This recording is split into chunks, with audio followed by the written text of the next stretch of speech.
Hello दोस्तों। तो हमने एनसीईआरटी की सीरीज शुरू करी थी, तो उसी में हम आज अगला पार्ट लेके आए हैं जो क्लास 10th हिस्ट्री का पहला चैप्टर है अपना। उसमें आता है अपना अगला topic the romantic imagination and national feeling. और ये जो टॉपिक है ये इम्पोर्टेंट टॉपिक है। तो रोमांटिक इमेजिनेशन का मतलब है कि आप किसी भी जैसे नेशनल की जो फीलिंग है और नेशनल फीलिंग जो भी है उसको एक आप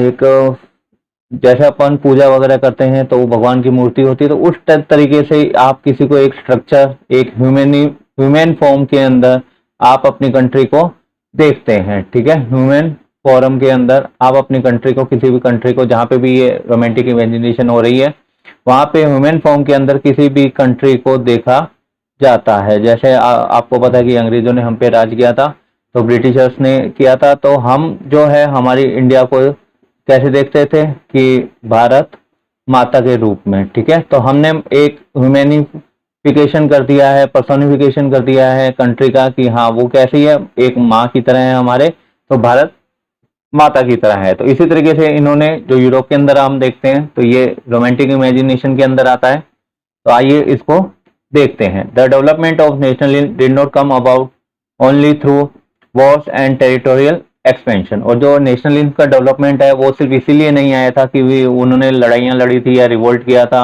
और उनका जो टेरिटोरियल एक्सपेंशन है या उनका जो एम्पायर है पहले इतना सा था, अब इतना हो गया, वो बढ़ गया है। Cultural played a important role in the creating the idea of the nation. Art and poetry, stories and music help express and shape nationalist feeling. और जो कल्चर है वो भी इसमें एक इम्पोर्टेंट रोल प्ले करता है। ठीक है, जो आपका आइडिया, हम एक नेशन क्रिएट करेंगे, वो जो आइडिया क्रिएट बनता है उसके अंदर कल्चर का भी बहुत बड़ा रोल होता है। जैसे आर्ट एंड पोट्री है, पोइट्री है, स्टोरीज है, म्यूजिक है, तो ये नेशनलिस्ट फीलिंग को आगे बढ़ाने में बहुत ज़्यादा हेल्प करते हैं। क्योंकि जो आपको पता है कि स्टोरीज वगैरह जो है या पोइट्री वगैरह जो है, ठीक है, हम किसी भी बारे में स्टोरी सुनते हैं, जैसे आज आप महाराणा प्रताप के बारे में स्टोरी सुनते हो, तो उनसे हमें कैसे पता चलता है कि महाराणा प्रताप कैसे थे, तो मेनली हमें स्टोरीज से पता चलता है। उनके ऊपर कुछ पोइट्री लिखी गई थी, ठीक है, उससे पता चलता है। उनका कुछ आर्ट, कोई पिक्चर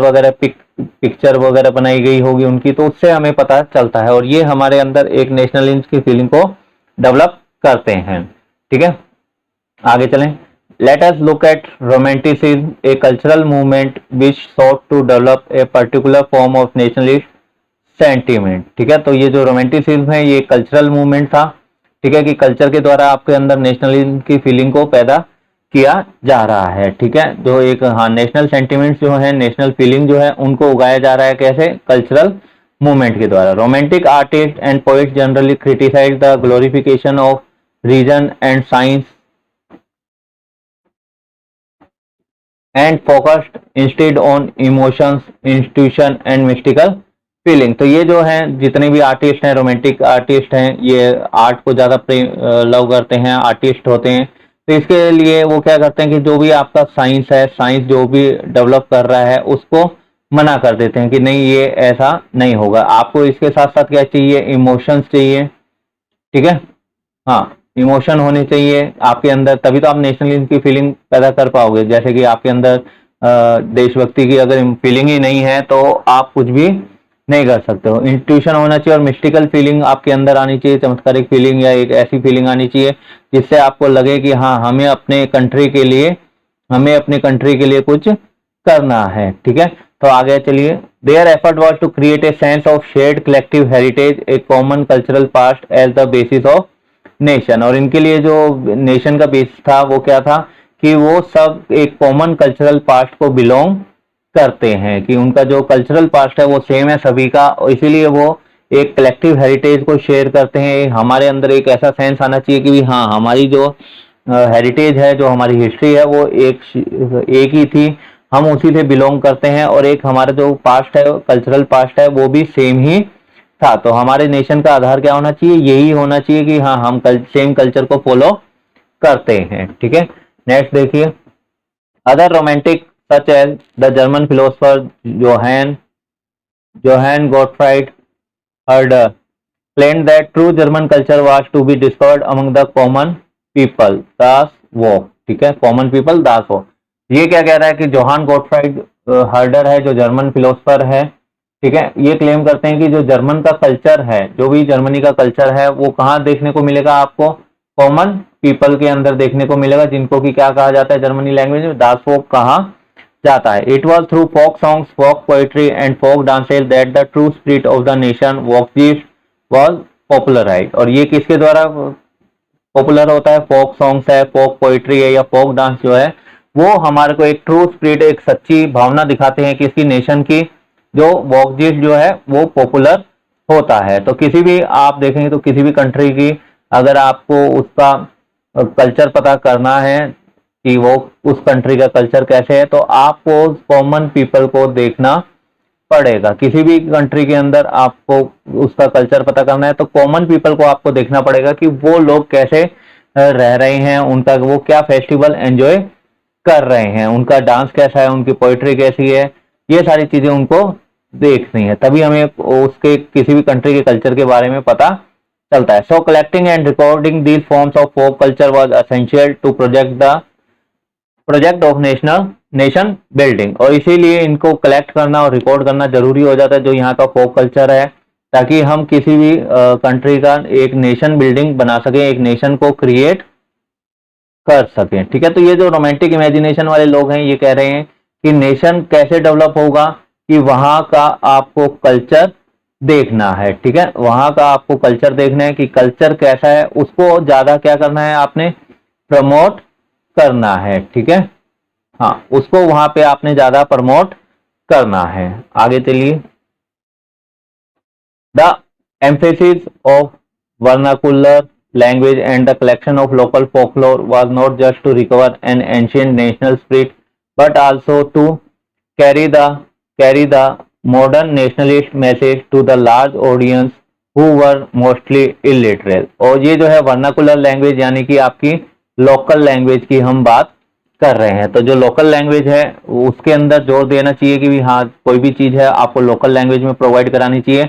और जो लोकल फोकलोर है, यानी कि जो भी फोक पोएट्री है, फोक सॉन्ग है, फोक स्टोरीज है, वो फोकलोर होता है। ठीक है, और उसको सिर्फ रिकवर करके आप सिर्फ जो नेशनल स्पिरिट है उसको ही रिकवर नहीं करोगे। क्यों? क्योंकि जो मॉडर्न नेशनलिस्ट मैसेज है कि जो लार्ज ऑडियंस तक वो पहुंचाना चाहते हैं इन लोकल सॉन्ग्स के द्वारा, तो वो कैसे हैं कि जो मोस्टली इलिटरेट है, पढ़े लिखे नहीं है, तो आपको सिर्फ उनको, हाँ, उनको सुना के या पढ़ के बताना पड़ता है। मेनली आपको उनके सामने प्ले करना पड़ता है कि हाँ ठीक है, ये सॉन्ग है या ये स्टोरीज है जो हम आपको सुना रहे हैं। ठीक है, this was especially so in the case of Poland which had been partitioned at the end of 18th century by the great power, जैसे कि आपकी रशिया, पर्शिया एंड ऑस्ट्रिया। और ये किसके इसके अंदर काम आता है कि पोलैंड के अंदर हमें ये देखने को मिलता है, जिसको 18th सेंचुरी के अंदर, ठीक है, 18th सेंचुरी के अंदर क्या कर दिया था,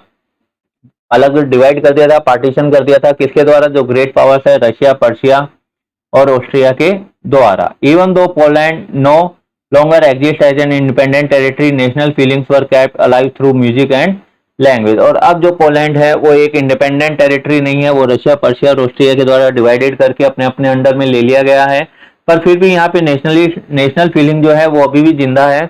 और वो किसके द्वारा है? तो वो है आपकी म्यूजिक और लैंग्वेज के द्वारा आज भी यहाँ पे जो नेशनल फीलिंग है वो जिंदा है। ठीक है, तो Karol Kurpinski for example celebrated the national struggle through his operas and music, turning folk dances like the Polonaise and Mazurka into nationalist symbol। और ये जो करोल कुरपिंस्की है, जैसे कि एग्जांपल लें तो इन्होंने नेशनल स्ट्रगल को सेलिब्रेट किया कैसे?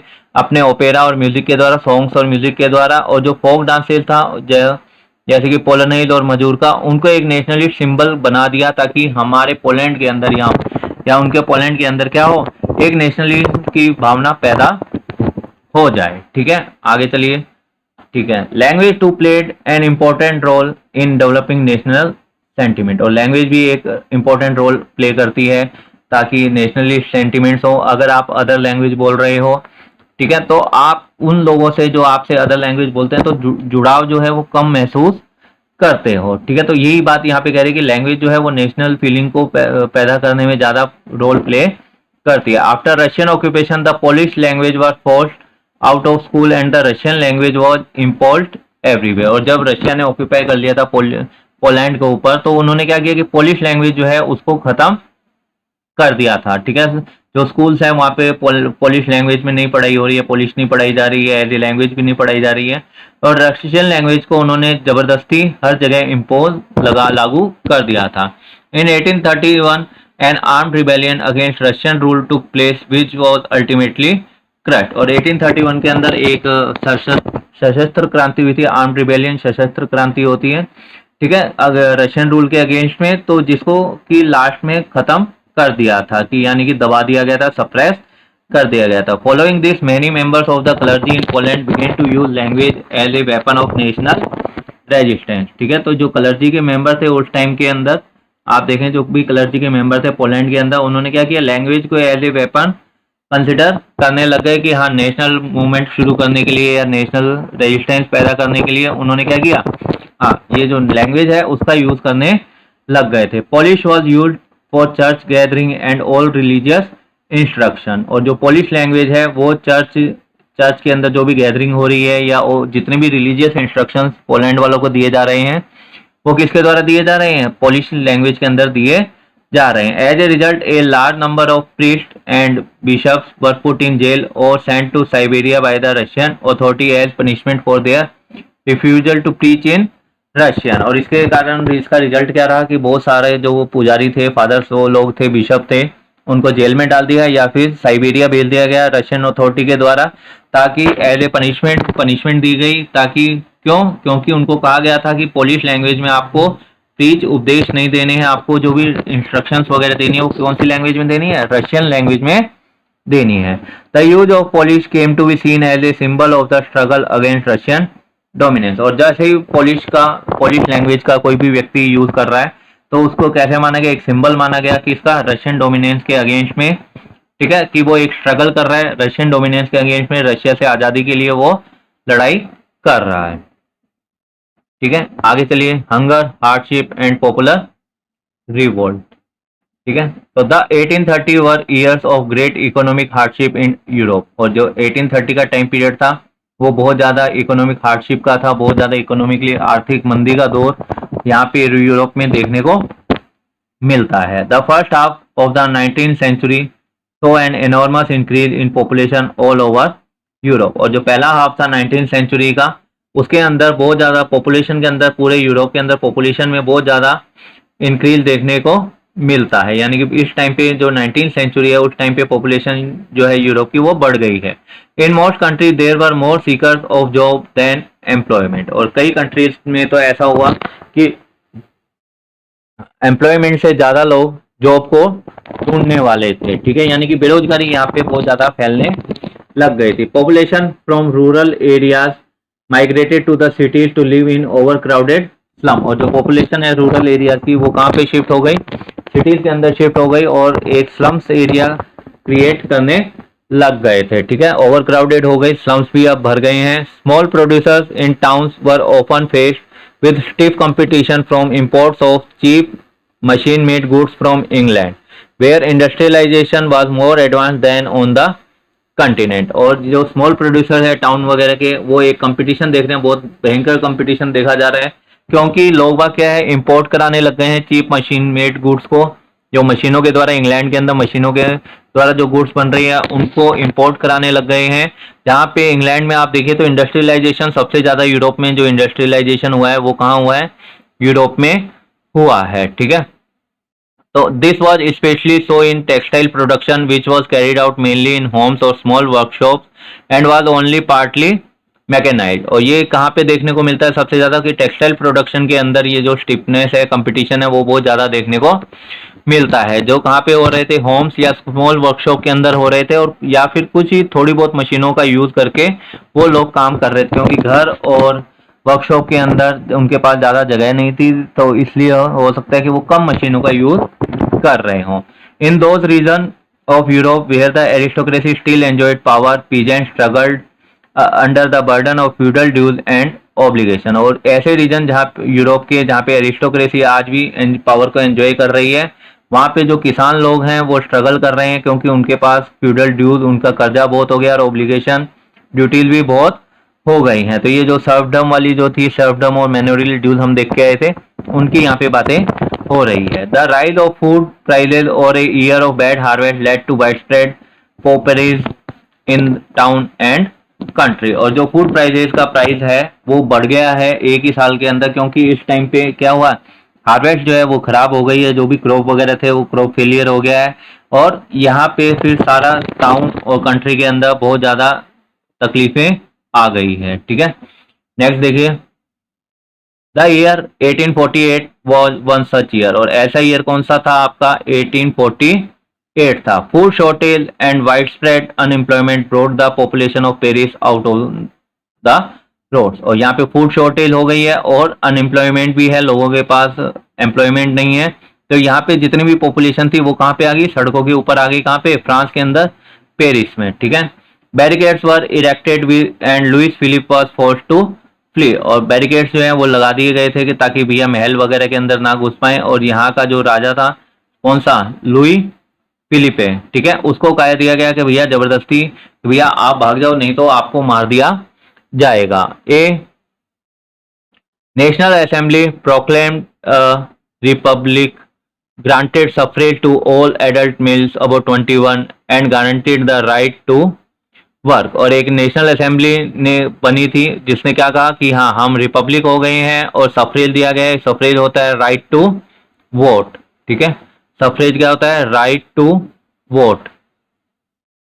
वोटिंग राइट किसको दिया गया, सभी एडल्ट मेल्स को, वुमेन्स को नहीं दिया गया, जो भी 21 साल से ऊपर है। और उन सबको क्या दिया गया, गारंटी दी गई कि आपको एक राइट टू वर्क भी मिलेगा, यानी कि आपको काम भी अच्छे से मिलेगा ना। National workshop to provide employment were set up. और नेशनल वर्कशॉप सेटअप की गई ताकि कि वो क्या करें, एम्प्लॉयमेंट प्रोवाइड करा सके। ठीक है, earlier in 1845 weavers in Silesia had led a revolt against contractors who supplied them raw material and gave them orders for finished textile but drastically reduce their payment. और 1845 के अंदर देखिए तो जो सिलेसिया के वीवर्स थे जो कपड़ा बुन रहे थे, उन्होंने कॉन्ट्रैक्टर्स के अगेंस्ट में रिवोल्ट कर दिया, जो उनको क्या दे रहे थे, रॉ मटेरियल दे रहे थे और ऑर्डर भी दे रहे थे कि भैया हाँ आपको ये रॉ मटेरियल दिया था, आप ये काम कीजिए और उसके बाद हमें जो फिनिश गुड्स है वो प्रोवाइड कर दीजिए। पर जहाँ पे जो जितनी बात हुई थी उस रेट पे उन्होंने नहीं किया और उन्होंने उनकी पेमेंट क्या करी, वीवर्स की पेमेंट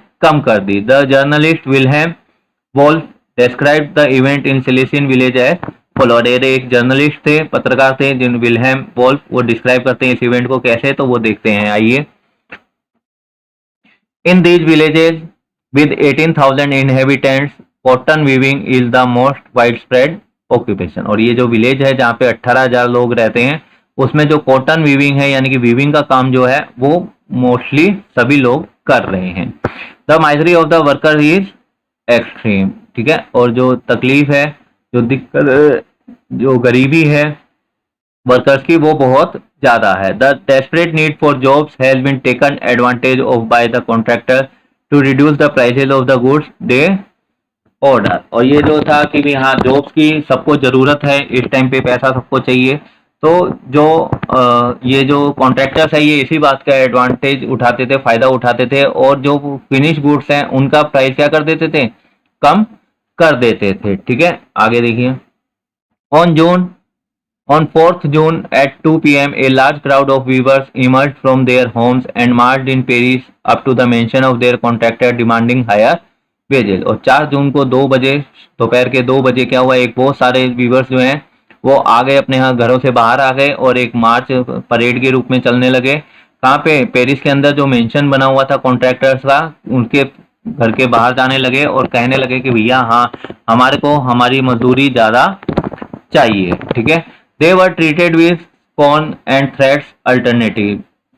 ठीक है, और उनको कैसे ट्रीट किया गया, स्कॉर्न्स और थ्रेट्स के द्वारा, कि भी उनको मारा पीटा गया और धमकियां दी गई। Following this A group of them forced way into the house, smashed its elegant window panes, furniture, porcelain। Another group broke into the storehouse and plundered it of supplies of cloth which they tore to shreds। और जो कुछ group है, यानी कि कुछ group आदमियों का जो ग्रुप है वो कहाँ चला गया, जबरदस्ती घर के अंदर घुस गया और उसके घर के जितने भी बढ़िया बढ़िया चीजें थी, जैसे कि बहुत बढ़िया विंडो पेन्स लगे हुए थे, फर्नीचर था, पोर्सिलिन के थे, उनको तोड़ दिया, और जो दूसरा ग्रुप है आदमियों का, वो कहाँ चला गया, स्टोर हाउस में चला गया उसके, और जो उन्होंने सप्लाई किया था क्लॉथ, उसको फाड़ दिया, पूरे को पूरे थान का थान फाड़ दिए। ठीक है। The contractor fled with his family to a neighbouring village which however refuse to shelter such a person. ठीक है।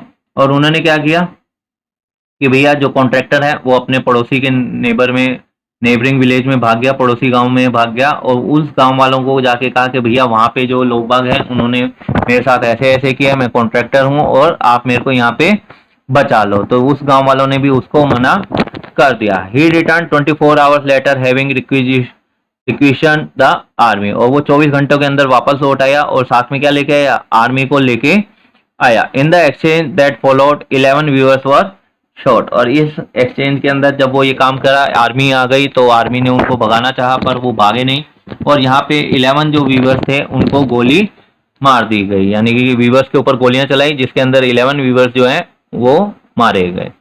ठीक है। नेक्स्ट देखिए 1848 the revolution of the liberals. अब जो लिबरल्स हैं वो रिवोल्यूशन कर रहे हैं 1848 के अंदर। Parallel to the revolt of the poor employed and starving peasants and workers in many European countries. ठीक है। In the year 1848 a revolution led by the educated middle class were under way, और जो यहाँ पे poors, unemployed और जो starving peasants है, भूखे किसान जो हैं, और वर्कर्स जो हैं, वो कई यूरोपियन कंट्रीज के अंदर रिवोल्ट वगैरह कर रहे हैं। पर 1848 के अंदर एक जो रिवोल्यूशन होता है वो एजुकेटेड मिडिल क्लास के द्वारा शुरू किया जाता है। ठीक है। तो events of February 1848 in France, ठीक है, February 1848 in France had brought about the abdication of the monarch and a republic based on universal male suffrage has been proclaimed. और जो एक इवेंट होता है फरवरी 1848 के अंदर फ्रांस के अंदर, जो क्या करता है कि मोनार्क को भगा देता है। ठीक है। और एक रिपब्लिक जो किसके ऊपर बेस्ड हो, यूनिवर्सल मेल सफरेज। अब यहाँ पे अभी भी फिर भी मेल को सफरेज जो है वो राइट टू वोट है वो मिल रहा है, सिर्फ किसको, मेल्स को मिल रहा है, जो बनाया गया। ठीक है। तो 1848 के अंदर फ्रांस के अंदर मोनार्क भाग गया और मोनार्की को खत्म कर दिया गया, और जो रिपब्लिक है या कॉन्स्टिट्यूशन जो है वो क्रिएट किया गया। In other parts of Europe where independent nation states did not yet exist such as Germany, Italy, Poland and the Austro-Hungarian empire, men and women of the liberal middle class combined their demands for constitutionalism with national unification। तो ऐसे लोग जो अभी भी independent nation state नहीं बने हैं, जैसे कि Germany, Italy, Poland, Austro-Hungarian empire, तो उसके जितने भी आदमी और औरतें हैं वो सब लिबरल मिडिल क्लास के जो भी हैं वो एक अपनी डिमांड को कंबाइन करते हैं कि क्या करना चाहिए कि कॉन्स्टिट्यूशनलिज्म यानी कॉन्स्टिट्यूशन को बनाना चाहिए जिसके साथ हमारा नेशनल यूनिफिकेशन भी होना चाहिए, यानी कि एक ऐसी कंट्री होनी चाहिए, ये एक पूरी पर्टिकुलर एक कंट्री हो गई जिसके अंदर कॉन्स्टिट्यूशन लागू होगा। ठीक है। They took advantage of the growing popular unrest to push their demand for the creation of a nation state और on parliamentary principle, a constitution, freedom of the press and freedom of the association. तो उन्होंने advantage लिया कि ये जो unrest चल रहा है राजाओं महाराजाओं के बीच में पूरे यूरोप के अंदर, उसका फायदा उठाया उन्होंने और अपनी डिमांड्स को क्या कर दिया कि एक नेशन स्टेट बनाने के लिए पार्लियामेंट्री प्रिंसिपल के ऊपर कि भी एक कॉन्स्टिट्यूशन हम बनाएंगे, प्रेस को फ्री करेंगे कि भी हाँ आप कुछ भी लिख सकते हो, अगर सरकार की गलत नीतियां आपको लगती है तो आप उसके लिए भी काम कर सकते हो, एंड फ्रीडम ऑफ एसोसिएशन, आप ग्रुप भी बना सकते हो, पार्टी वार्टी भी बना सकते हो, उसके लिए भी आप वर्क कर सकते हो। Next, in the German regions a large number of political association whose members were middle class professional businessmen and prosperous artisans came together in the city of Frankfurt and decided to vote for an all German national assembly। और German reason के अंदर देखते हैं तो बहुत सारे लोग जो हैं पॉलिटिकल एसोसिएशन से रिलेटेड, ठीक है, जिसके अंदर मिडिल क्लास प्रोफेशनल्स है, बिजनेसमैन हैं, बड़े बड़े अमीर किसान लोग हैं, वो सब एक सिटी है फ्रैंकफर्ट, वहाँ पे आते हैं और वोट करते हैं किसके लिए, ऑल जर्मन नेशनल असेंबली के लिए। ठीक है। On 18 May 1848 831 elected representative marched in a festive procession to take their place in the Frankfurt Parliament, convened in the Church of Saint Paul। ठीक है। और 1848 को 831 इलेक्टेड रिप्रेजेंटेटिव जो हैं वो मार्च करते हैं और फ्रैंकफर्ट के अंदर जो चर्च है सेंट पॉल का, Saint Paul church of Saint Paul, वहां पे फ्रैंकफर्ट पार्लियामेंट का निर्माण करते हैं। तो यहाँ पे एक क्वेश्चन बनता है कि फ्रैंकफर्ट पार्लियामेंट कब बनी थी? तो 18 मई 1848। कितने इलेक्टेड रिप्रेजेंटेटिव थे? तो वो आ जाएगा आपका 831। ठीक है, कहाँ पे हुई थी? तो चर्च ऑफ सेंट पॉल। ये 2-3 क्वेश्चन आपके इंपॉर्टेंट है। They drafted a constitution for a German nation to be headed by a monarchy subject to parliament. उन्होंने एक कॉन्स्टिट्यूशन बनाया जर्मन नेशन के लिए, जो किसके द्वारा हेड किया जाएगा? यानी कि अभी भी मेन लीडर कौन है? मोनार्की है, यानी कि मेन लीडर कौन है? अभी भी किंग है। ठीक है, किंग होने के बावजूद भी यहाँ पे क्या किया? कॉन्स्टिट्यूशन बना दिया। ठीक है, कॉन्स्टिट्यूशन बना दिया और उसको कहा कि आपको जो भी काम करना है वो इस कॉन्स्टिट्यूशन के अंदर करना है, कॉन्स्टिट्यूशन के द्वारा करना है। When the deputies offered the crown on these terms to Frederick Wilhelm IV, King of Prussia, he rejected it and joined other monarchs to oppose the elected assembly। और ये जो डेप्यूटीज हैं, जो पार्लियामेंट के इलेक्टेड मेंबर थे, उन्होंने कहा कि भैया फ्रेडरिक विलियम फोर्थ को कि भैया किंग ऑफ पर्शिया था ये, कि भैया आओ और आप क्या बन जाओ? यहाँ के राजा बन जाओ। पर आपको काम किसके अंडर में करना पड़ेगा? कॉन्स्टिट्यूशन के अंदर, या फिर जो पार्लियामेंट है हमारी, ठीक है, उसके द्वारा जो भी कानून बनाए जाएंगे उनके अंदर आपको काम करना पड़ेगा। तो उसने इसको मना कर दिया और जो अदर मोनार्क थे जो इसको अपोज कर रहे थे इलेक्टेड असेंबली को, उनके साथ ज्वाइन कर लिया।